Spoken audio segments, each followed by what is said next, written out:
या क्षणी निवडणूक आयोग आणि सर्वोच्च न्यायालय यांच्याकडून न्यायाची अपेक्षा करता येत नाही या क्षणी.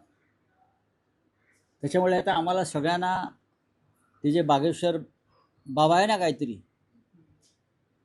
त्याच्याकडे आपले न्यायमूर्ती वगैरे जातात आशीर्वाद घ्यायला, तर आम्हाला बागेश्वर बाबाच्या दरबारात जाऊन न्याय मागावा लागेल आणि बहुतेक आम्हाला बागेश्वर बाबालाच वकील म्हणून न्यायालयात आणावं लागेल, तरच आम्हाला न्याय मिळेल. शिवसेनेनं सुद्धा, शिवसेनेच्या बाबतीत सुद्धा 10th शेड्यूलचं उल्लंघन झालेलं आहे. सरळ सरळ पक्षांतर बंदी कायद्याचं उल्लंघन झालेलं आहे. तरीही गेले 3.5-4 वर्ष सर्वोच्च न्यायालयाला घटनेसंदर्भातली ही महत्त्वाची सुनावणी घेण्यास वेळ नाही.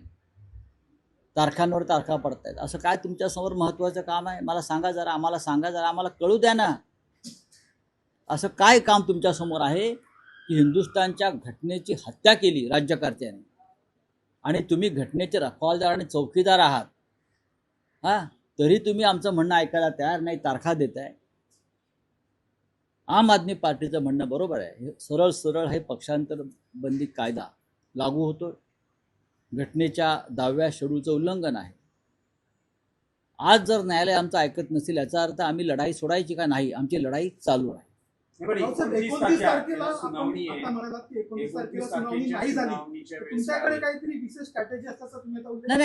बघा, माननीय उद्धव ठाकरे अत्यंत अस्वस्थ आहेत.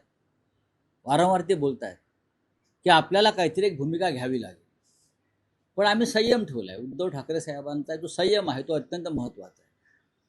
त्यांनी अजूनही संयम राखलेला आहे या बाबतीत, पण संयमाचा केव्हा तरी स्फोट होईल असं मला त्यांच्याशी बोलताना वाटतं.